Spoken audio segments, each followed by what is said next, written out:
Welcome to another episode of The Majestic View. I am Zakir Muhammad with a Majestic View from Tulsa, Oklahoma.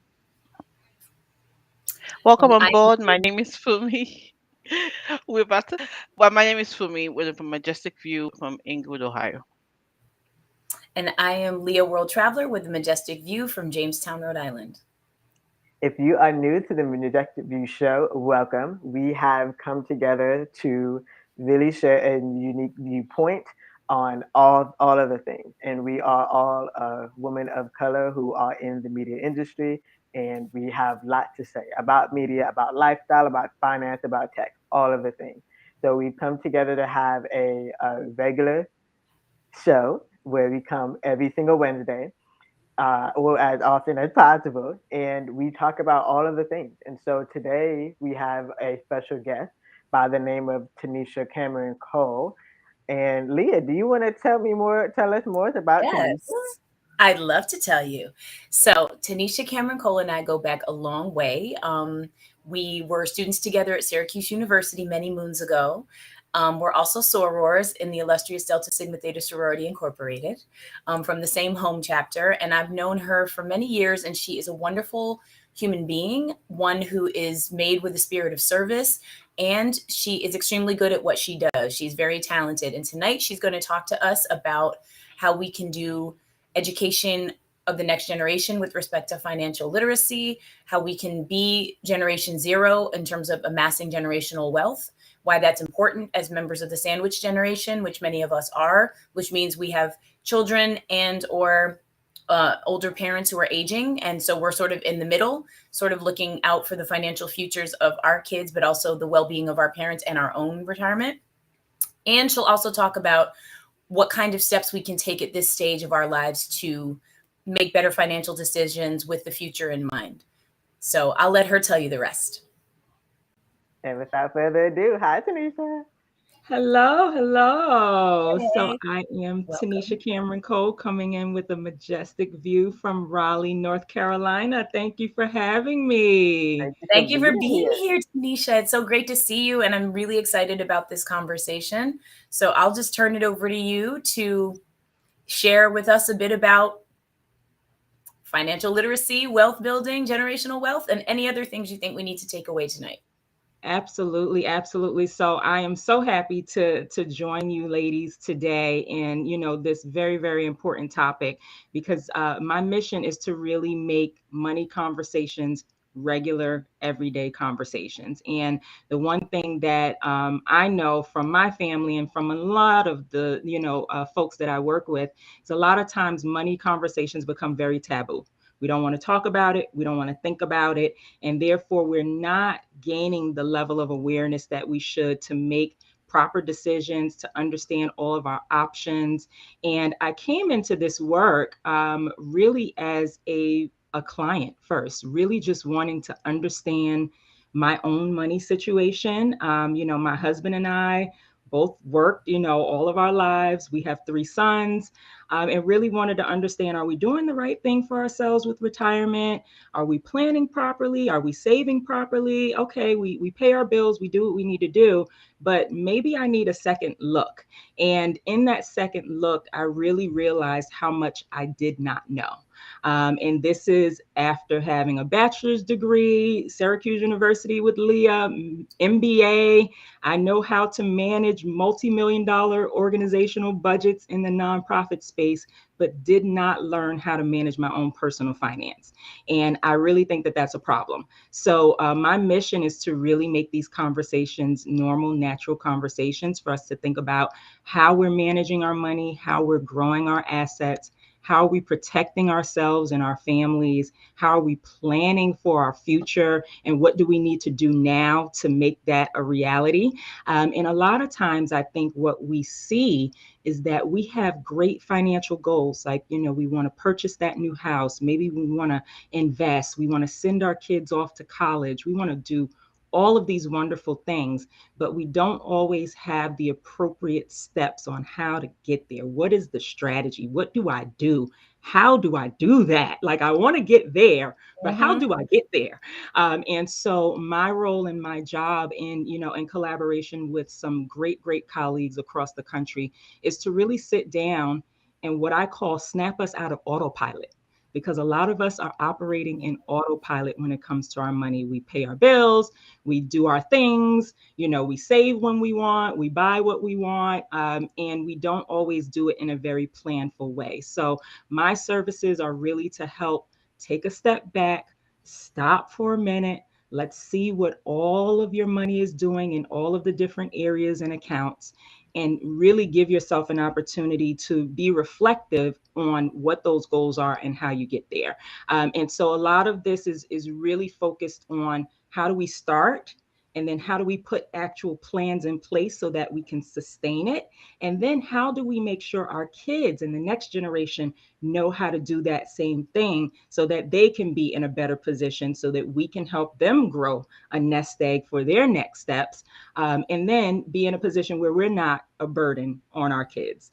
So Leah, I think I was sharing with you earlier, when it comes to my plans for my future, I want to be in such a comfortable retirement position that all my sons need to do is take me to my doctor's appointments. I don't want to live with them. I don't want to have to rely on them. I want to have my stuff Mhm. set up appropriately so that me and my husband can live life, be comfortable. And in order to do that, we have to really make some real strong decisions today about how we're saving, how we're spending, where we're saving. That matters as well. And really understanding a lot of the strategies and the enemies to our asset accumulation and how we can grow money. So that's just a little bit about what I do and how I do it. But would love to, dig into whatever areas you all would like to, talk about a little bit more. I think I'll start with saying I'm already at that point where I'm taking my parents to their doctor appointment. So it's Exactly. So we definitely already in it. on the conversation. Yeah, and I think I'm grateful too that I was raised to start to have that understanding. One of estate planning, two of um, retirement, but mainly just the difference between investing as well. I think what I've noticed is that's not a common conversation to have. Like, okay, where do we invest and how do we invest and how do you save that and what do you do with that? So yeah. Mhm. Absolutely. And one of the things that we do think about when, the first thing that comes to our mind when we think about accumulating money and, growing wealth are investments. And there are a number of investment tools that are appropriate. But what I always say is, let's first take a step back and make sure that our financial house is set before we go into investing. And I think a lot of people jump into investing, to really gain that additional income, to grow their money in different ways, but then they don't have an adequate emergency fund. And I think we learned that during the pandemic. We don't know what might come about in our next steps. So how do we make sure that we have the adequate emergency fund, which should be at a minimum of 3 to 6 months of your expenses per month saved, liquid, where you can access it right away if there was an interruption of your income. So, really thinking about some of those basic steps first to get those pieces in order. Do you have the proper protection, for your assets and what you've learned and gained so far, to make sure that if something happened to your health, if something happened to your income, if something happened to your life, are you protected adequately to make sure that the next generation or those that you love and care about are taken care of in the event that something happens to you? And then we think about investment, right? So, and there are so many investment options. And one thing that really upset me when I got into this journey of looking at my personal finance was I made so many money decisions based on what was offered to me at work. right? So they told me save here for your 401k, do this for, additional savings, get insurance here. And I followed whatever HR told me and didn't realize that there are a number of different options out there that we could be utilizing as investment vehicles. There are vehicles out there where you can invest and reap the benefits of the market gains without the risk of loss. I did not know that existed. I'm like, okay, if I'm dabbling in the stock market, I need to be ready to lose my money. There are vehicles where we don't have to do that. And so that's part of my work, is really helping people understand you have so many more options than what we were taught or not taught, and what mainstream media tells us are available to us. There are so many different tools that wealthy Americans use every day that we just don't seem to know about. And that's a problem for me. So, what we really need to do, and what I'm really focused on, is, like I said, having these kind of conversations, meeting one on one with folks to understand, okay, what are your goals? What are you looking to do? And what are some of the vehicles you can use to do that, that you may not have known even exist? And that's just the beauty of this industry. The financial industry changes just like our cell phones change. So, products and plans that we got last year, 2 years ago, are now new and improved. There's extra benefits, bells and whistles, and all types of pieces that we don't always know are available to us. So that's one of the pieces that I really want, specifically for our communities of color, specifically for us as women who sometimes are really left out of money conversations and wealth building conversations. So really being able to highlight those things is very important to me, and very important to what I think will be our golden ticket when it comes to building that generational wealth, where we are really in a place to make it happen. I would like to jump in quickly. Mhm. You did say information available to us, and in talking to people about finances, one, I realize there's a shame. Shame stops people from speaking up, number one. And then, secondly, when they hear certain terms and terminologies attached to the financial sector, they assume that is only for the exclusive. So that, because all you hear people throw six figures around. Oh, I make six figures and I make seven figures, and we have it all over the place.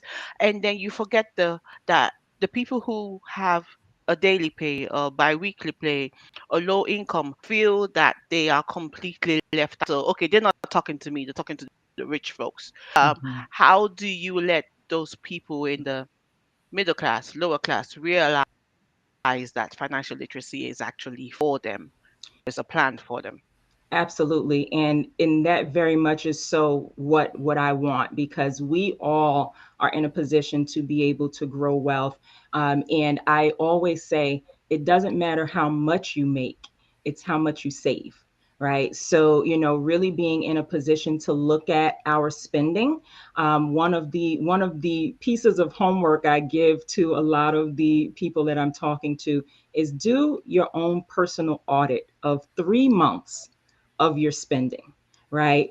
And a lot of times there are apps and things that can tell us, okay, you spent this much on gas, you spent this much on groceries. But to really take a look line by line at your spending is a big aha moment. And I did this for myself in the beginning. And what I realized, and I worked in nonprofits my entire career. So I have an MBA, did not go into nonprofits to make six figures, but to be of service. And so with my nonprofit salary, realizing that there were areas that I could be saving where I was spending. So I'll give you an example. When I did my own personal audit, I realized I was spending more money at Chick-fil-A than I was saving. And Wow. that made me mad. I was really upset about that. Now, I love Chick-fil-A. I love Chick-fil-A. My whole family loves Chick-fil-A. There are five of us. So one trip to Chick-fil-A is easily about $40, $45. You add on the milkshakes and all the things, right? So when I really looked at that, I gained a greater awareness. And I think this is something that we all can do, regardless of what our salary is and what our tax bracket is and what we do. We can take a look at how are we spending? Are there areas where we're leaking money? We usually know some things about, we know how much rent or mortgage is. We know how much our car note is. I know from pretty much ballpark, I could tell you how much my car insurance is, but I couldn't tell you how much I was spending on Amazon. I couldn't tell you how much I was spending at Chick-fil-A. I couldn't tell you how much I was spending on entertainment. So I think there are ways in which, as the middle class, we can take a look at our savings, we can take a look at our spending. And no, I'm not saying cut out everything. I didn't stop going to Chick-fil-A, right? But it gave me a greater awareness of what I could be doing with that money. And what I did was, instead of going to Chick-fil-A every Friday, maybe we go 1 or 2 Fridays a month, right? And instead of, spending XYZ on nonsense at Amazon, I'm going to take that money and put it into a wealth building plan for my kids, right? So being able to identify where those pockets of savings may be is one of the biggest ways that we can begin saving, even as a middle class, and thinking about next steps.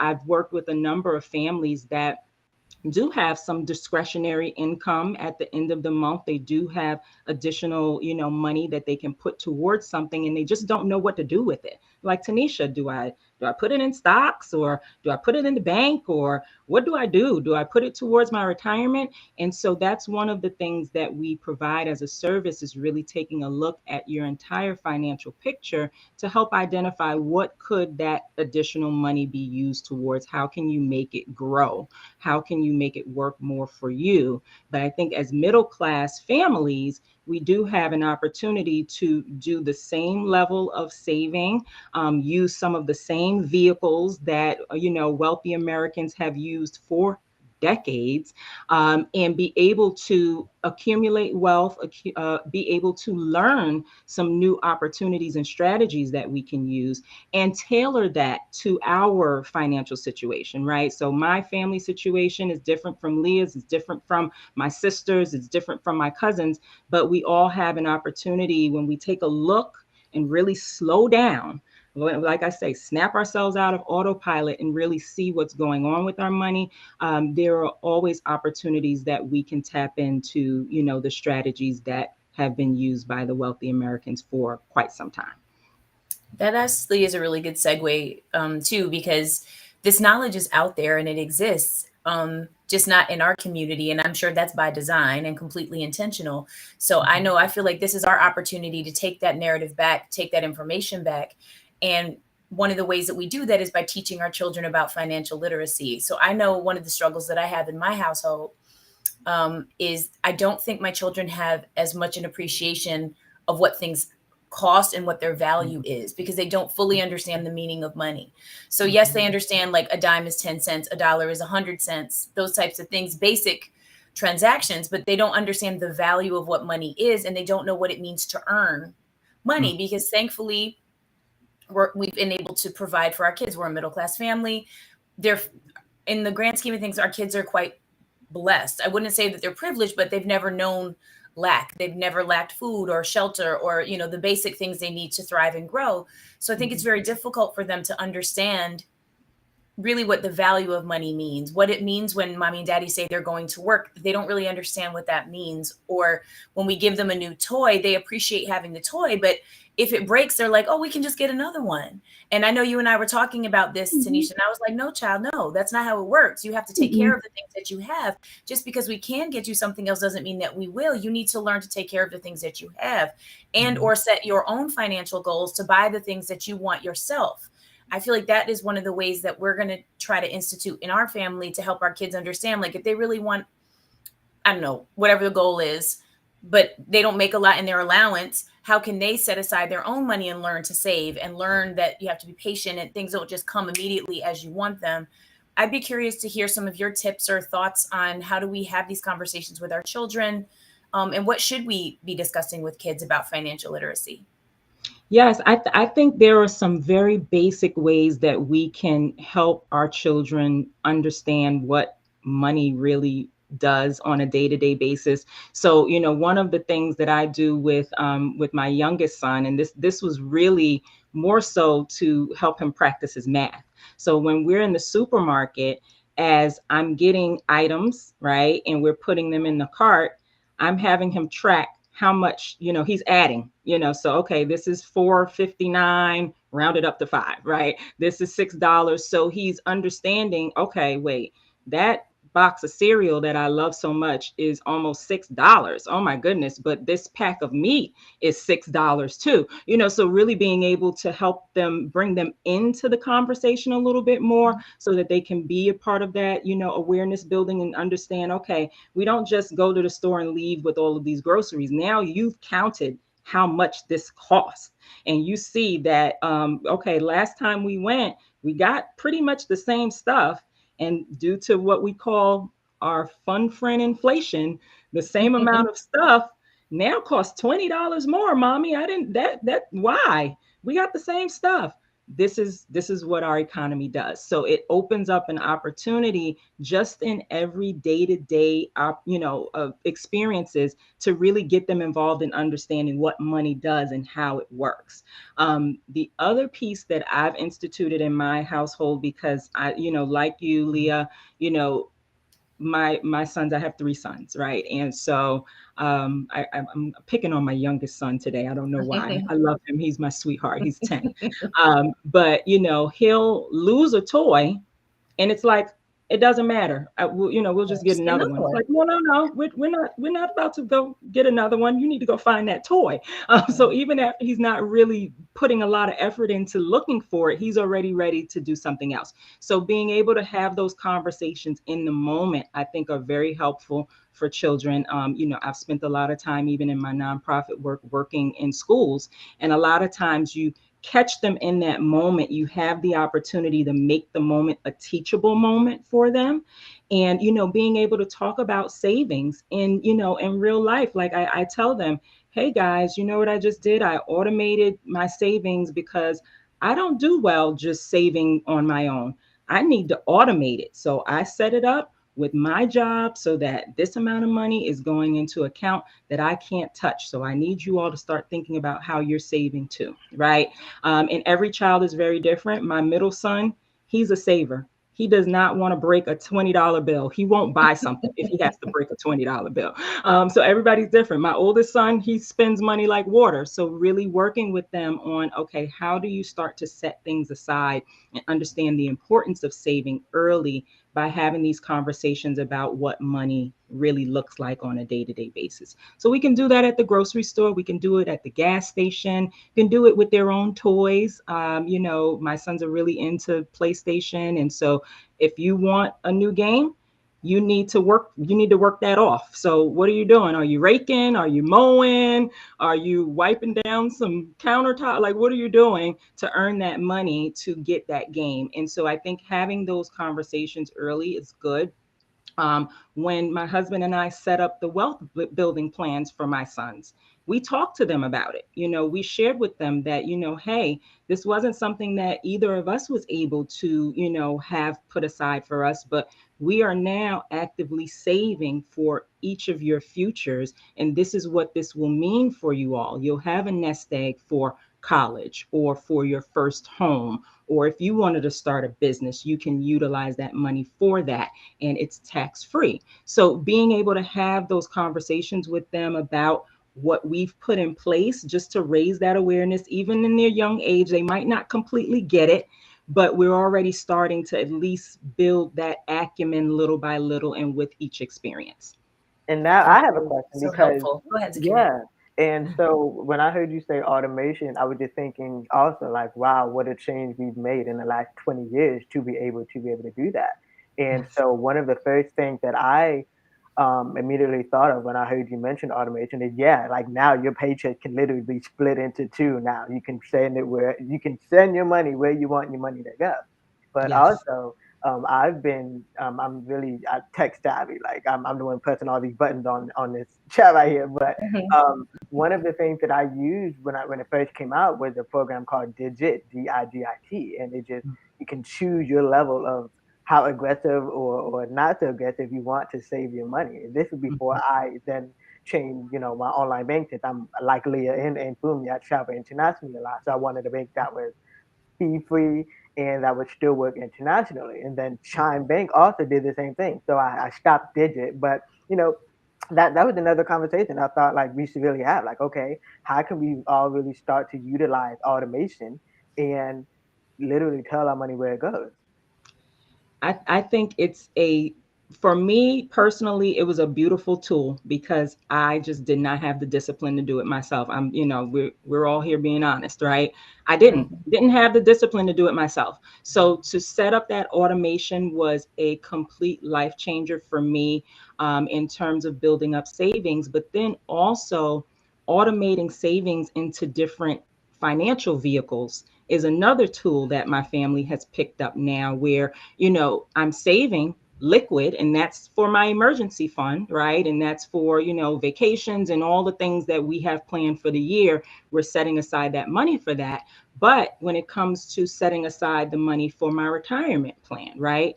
We're Mhm. doing that through work, right? But there are other vehicles that we could be setting aside that automated savings and actually see our money grow with market interest and no risk, right? So being able to not only automate our liquid savings, but automate our long term savings so that we can build that wealth, accumulate those assets as we're aging, as we're in our working years, is another piece that I really, really implore us to think about and really expand on, when we're thinking about our own personal finance, because it's not enough to just be saving in the bank anymore, right? Where the bank is not where our money is going to grow. It's just not. But it is the place where if we need to access our money quickly, that's where we get it. Right. And so thinking about even the generational mindset with that, my grandparents saved money in envelopes and hid them all over the house. Right. So that Mhm. was their method of savings because, we have historical references of, not trusting financial institutions. And so my grandmother and my grandfather had thousands of dollars stashed around their home in envelopes, right? Because they did not trust institutions, right? So, but what did that also mean? That the number of years that that money sat in those envelopes, that money wasn't growing.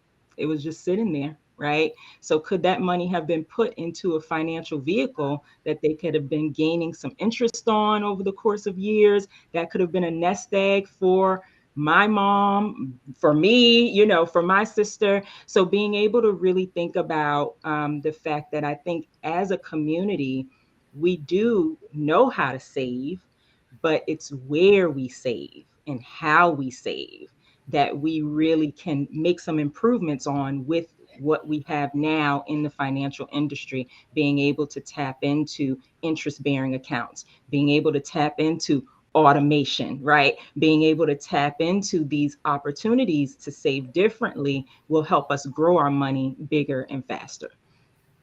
I would like to jump in, and I'm with you on the whole not being disciplined enough to just put the money away. I kind of like have to get it automated as well. So guilty Yeah. as charged. But Mhm. I don't know if you see from this angle. In learning as an adult about finances, I had to learn my needs and then my wants.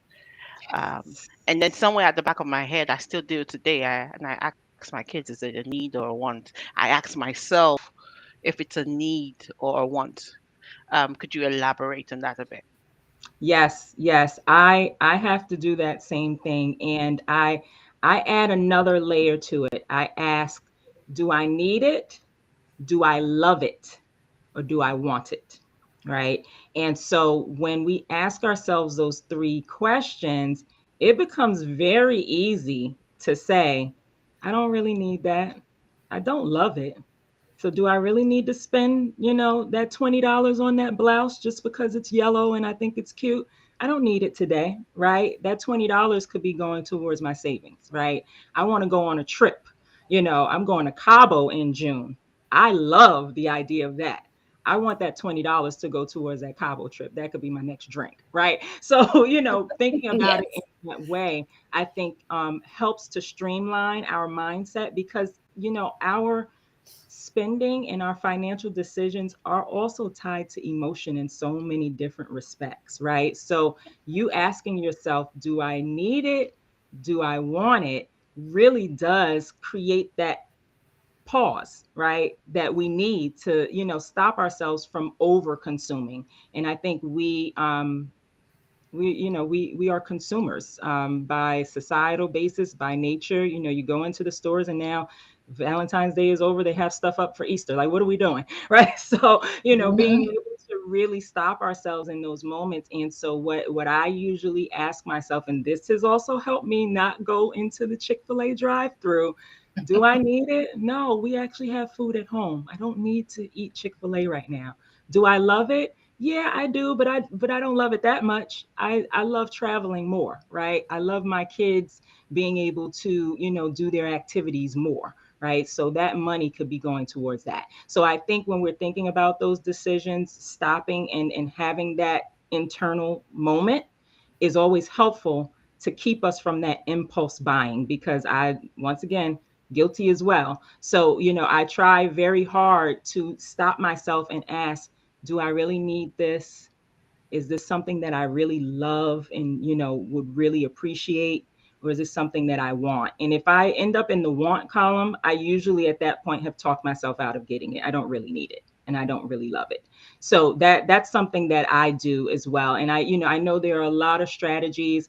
I even have, some friends who use Instacart and, other methods so that they don't go into the grocery store and overbuy, right? So, I'm one of those people. I'll go in the store and I'm going up and down each aisle. Oh, I didn't know okay, that looks cute. Oh, I'm hungry. I want those cookies. Oh, no. So, we do have to have those internal conversations with ourselves as well. And I think the questions you pose are perfect questions to just make us pause for a minute. And I think when we get the opportunity to pause and really think about it, then we can really make the strongest decision about how we're spending. I love that decision making framework. And it definitely is one that I grew up with too, the need and want, but I like the extra layer of love because I don't always love everything that I buy. I just want it. So I Right. definitely need to stop myself from doing that a lot more.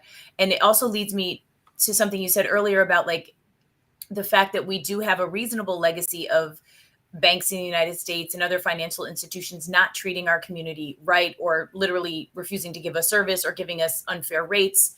Mhm. I don't have to tell you about redlining, those types of things. So I understand the mentality of our grandparents' generation of stashing money in the mattress or stashing money in envelopes around the house or Mhm. stuffing it into nooks and crannies. Mhm. But I still find that even though we've evolved from that point, and this isn't to say that the financial system is perfect and that we have the same opportunities as mainstream society, because we don't, but it has improved. But I still find it difficult sometimes to broach this conversation with my parents' generation because even though I'm a grown woman with my own kids, um, talking money with family is always, it can be a sensitive subject, and my parents still look at me like I'm their child, so they don't necessarily want to discuss money with me, Mhm. even though thankfully in my family we are pretty open about it. But how would you suggest we approach having these financial conversations with our parents? I'm not just only talking about like a living will, a trust, an estate plan, what they would like us to do if certain things would happen to them with respect to their health. I'm just saying, Mhm. how do we approach conversations in general about money with our parents that we don't end up finding ourselves in a mess, or if they become incapacitated and can't communicate their needs or wants or loves later Mhm. on, how do we then respect and honor those things that they need us to do if we can't have those conversations while they're still able to make those decisions for themselves?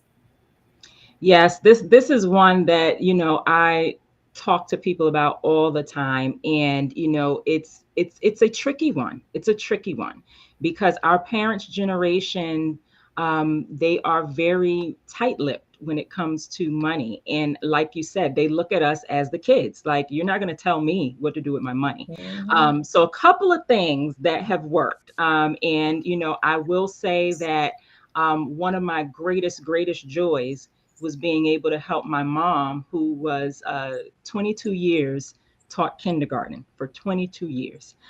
So she, had a pension, has things in order, but I was able to really help her with her retirement planning. And it's one of the biggest joys to be able to sit down and help your parents actually navigate something that they're unsure of. So a couple of things I would say: invite them to conversations like this. So when they hear it from someone else, then Yes, you kind third of party just perspective. piggyback on it, right? So it's not you telling them, but you're putting them in the environment to hear it, right? So then when they get off of a conversation like this, then they're like, Leah, well, you know what? That girl said something that I really think was important. And then you have an opportunity to open up that conversation. So that's one of the things that, I do very often. We do virtual seminars. So, invite folks to come on. But I think having the opportunity to have them listen to someone that's not you Yes, also third party. can be helpful, right? And then the conversation then can be a reflection after that initial conversation. So that's one thing. In some cases, it just has to be done. It's like, okay, you know what? We're going to sit down, we're going to have dinner, I'll cook. Whatever you need to do to get them in the space, right? And we have to talk about this. And it might not be a conversation that can happen just in one setting. It might need to be in little commercial break snippets, right? And we have to be okay with having to have those commercial break snippets, right? The other piece that I've learned about working with our parents' generation is they need that processing time. They're not going to jump and make a decision right away. They want to think about it. They want to explore it. They want to read some literature about it. They want to see a brochure. They want to go to a website. They want some concrete understanding. They're not just going to go based off of what you tell them. So sometimes it is going to take 2, 3, 4, 5 conversations to get to where we want to go. But you do want to start to plant those seeds and layer that opportunity out. So those are the things that I usually advise when it comes to working with our parents. Sometimes you do need to bring a third party in. Say, hey, dad, mom, I have a financial professional that I'd love for you to be able to meet and talk to. We've been talking about retirement. I know you all are there. And the main thing that most soon to be retirees are most concerned about is preserving what they've saved, right? So when it comes to that piece, they want to sit down and talk about that. They want to make sure that they're not going to run out of money. They want to make sure that they have enough to withstand inflation. They want to make sure that they're going to be okay. So, coming at it with that angle is also one way to actually open the door for the conversation for them, because that's something that they want to talk more about. When it comes to the conversations about end of life care and medical care, those are very hard. They're very hard conversations, not happy things to talk about. But being able to come to it in a place of love and support. And I want to make sure that these things are in place so that your wishes are upheld. And if you're designating me as the person to do that, then we need to sit down and have this conversation, please. Really coming to it with that perspective, I've found to be helpful. But the third party piece is that's my top recommendation. They got to hear it from somebody else first. They do. They Yes, do. I definitely would take that as my takeaway for sure. Yes. I Yes. like to piggyback on what you just said about um, some conversations are hard to make. But I've also realized that in people watching or listening to things, when they hear the word finance, it scares them. Let's have a Mhm. speak to financial specialists. The big words tend to scare, especially people in our community. And so before we started, when you made that statement, make money conversations, um, would you say that these terminologies can be made simpler in order to make people more relaxed, and make them feel like they are wanted, that there's a space for them? Because if you use big terminologies, especially in our community, people tend to withdraw and say, okay, you're not talking to me. Yes. So would you say in your practice in dealing with people, in getting them into the financial space, no, I said financial again, get them into the money space, have those simpler terminologies worked for you in explaining things better? Absolutely. Absolutely. Because, I think at the bottom line, when I'm working with anyone, and this is even not transactional, that's one of the pieces that, I really pride myself on in the ways in which we work and the ways in which I was trained in this business is to really speak to people in a holistic manner, right? We're not just talking about your money so that I can, put a plan in place and then be gone, right? So we build a relationship with the people that we work with so that they do feel comfortable asking the questions, right? We don't use a whole lot of jargon because it's not necessary. I want to talk about how are you dealing with the fact that eggs cost $8 and they used to cost 4, right? How are you dealing with that today, right? How are you getting back and forth to to work with the prices of gas, right? And really focusing on their financial goals. So I always start my meetings with, what would you like to talk about? How do you want to use this time? What are the goals that you want to work on? And sometimes that even is a hard question. Goals, well, what, I don't know. Are you looking to save more? Do you want to go on vacation more? Are you looking to buy a house? So really being able to bring it to what the basic day-to-day needs are is really what it's all about, right? Because we're living, spending, saving, doing every day. And we don't always realize how our money is impacted in those moments, how we could be making different decisions about where we're spending, how we're spending, just like, we look at couponing and, finding the right sale before we make a purchase. We can do the same things when it comes to our planning for our next steps. So I think it's so important. And I think it's been one of the major barriers, especially in communities of color, to even take on financial advice or, work with, I've had people that say financial planners are for people that have money.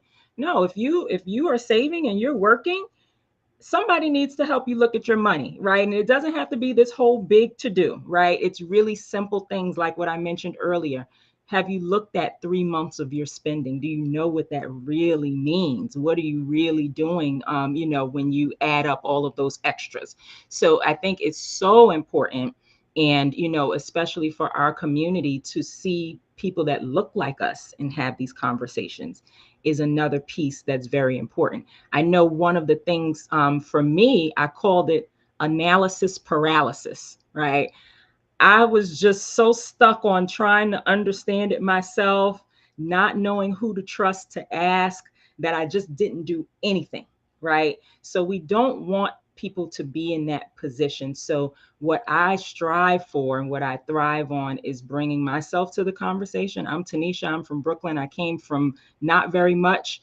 I'm still trying to figure it out, but I'm here and I have some insight that I can share with you that has helped me and my family. That's what I got, right? And I have some credentials and some letters that can tell you that I'm supposed to do this, right?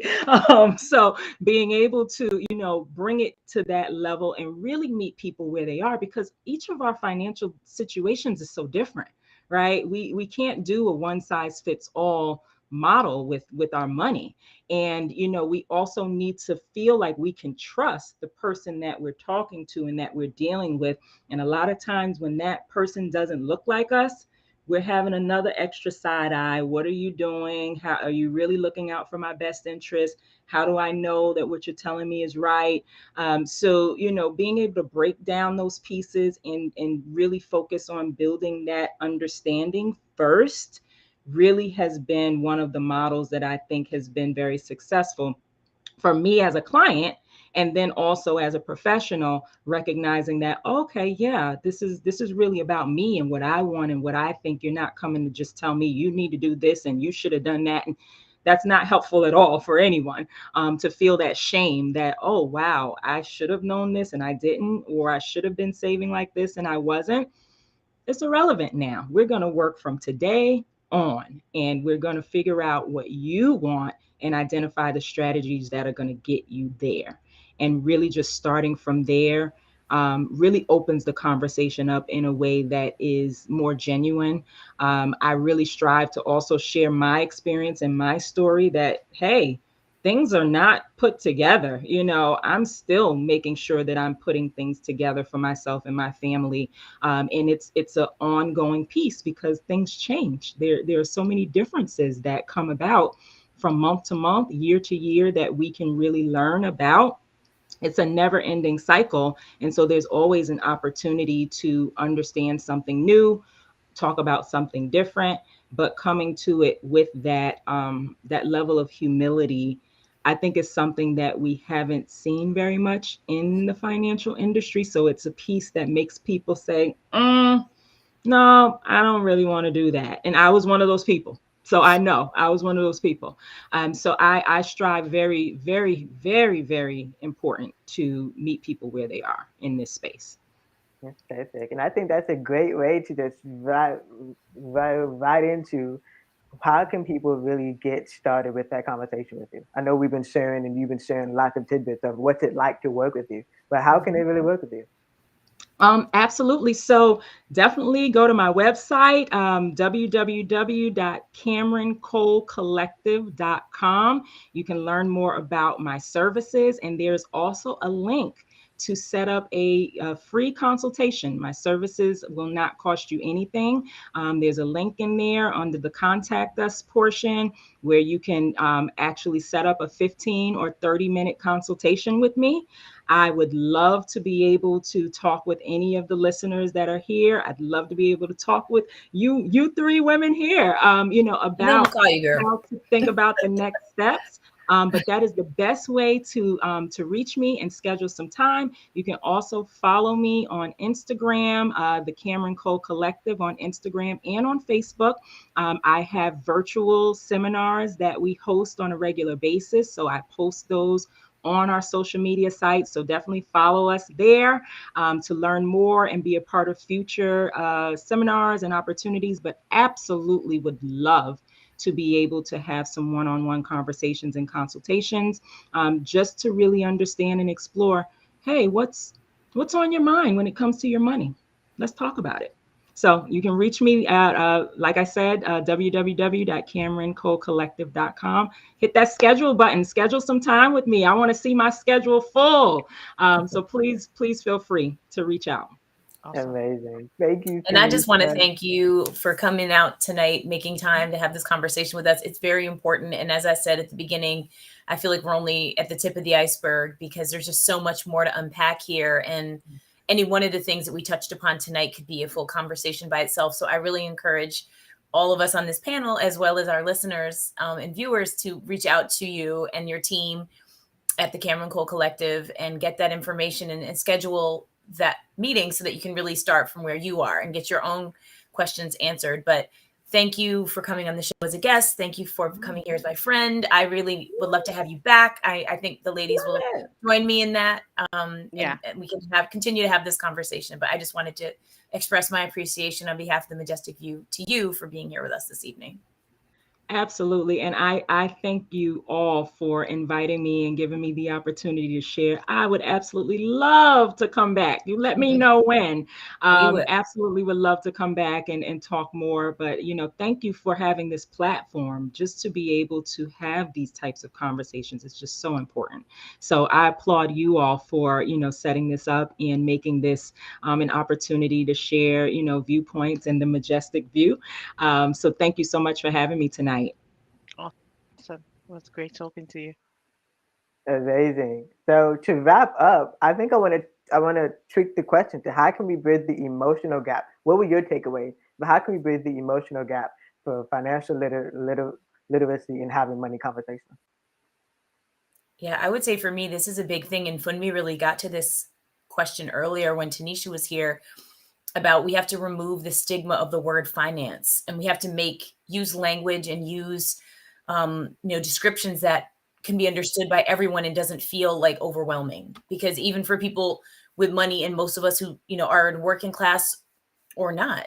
It's just too much. It's too daunting. And so, like Tanesha was saying, we just sort of, it just pushes us away. So I think we need to figure out how to overcome that and use terminology and language that appeals to everyone and makes it accessible for everyone.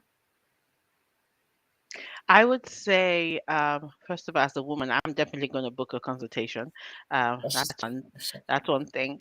Because has a female and has been colored, um, in my brown skin, I have extra limitations, even just being female.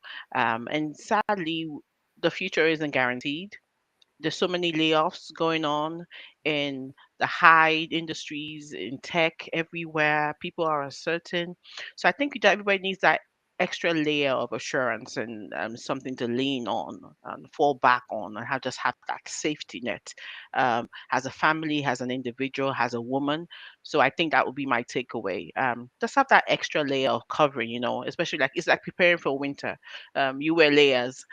So and with the climate change, winter comes when you least expect it. They're having winter in Texas now, and they didn't expect it any time that Mhm. they were going to have winter in Texas. And so I think that applies to money as well. We just need that extra winter covering when it comes to money as well. Absolutely. And then for me, I think the biggest thing was really what it is money is a generational emotional exchange. I think we get so caught up in being, the doing the things, right? Wake up, go to sleep, work, wake up, go to sleep, work. But really, how are you really feeling about all this and what do you really want your money to go? So that was the biggest thing for me. Yeah, I agree. It was So very educative. it Yes. was. And like I said, there's just so much to unpack there. I mean, just for our own planning, like you said, for me, the barriers that exist for women of color specifically, to building wealth and, preparing for our own important financial goals in our retirement, but also being in the sandwich generation, which that's a whole other conversation we could have, where we need to look towards caretaking our parents and honoring their wishes and being in a position to support them as they continue aging. And then, when those of us who have children or will have children, thinking about how can we best support our kids and teach them the value of the dollar, and make sure that they understand how to set themselves up for economic success too, and creating really what should be a generational legacy of wealth forever. It's a Yeah, lot. it is a lot. She should definitely come back for a For part sure. two. And she'd love to. I mean, she really means that. So I think we will have her back for sure. Yes, Awesome. Sounds perfect. like a plan. Well, thank you everybody for watching, and please continue to subscribe. Please continue to share and tag us using the hashtag The Majestic View Show, or if you know our handles personally, you can see them right there. And I'm Zakir Muhammad with Majestic View from Tulsa, Oklahoma. And I'm Leah World Traveler with a majestic view from Jamestown, Rhode Island. And I'm Fumi Eko with a majestic view from Englewood, Ohio. Thank you so much for watching. And if you're interested in being a guest, by all means, send us an email. It is a majesticview@gmail.com. We'd like to have you featured, hear your story, and just get you into the family.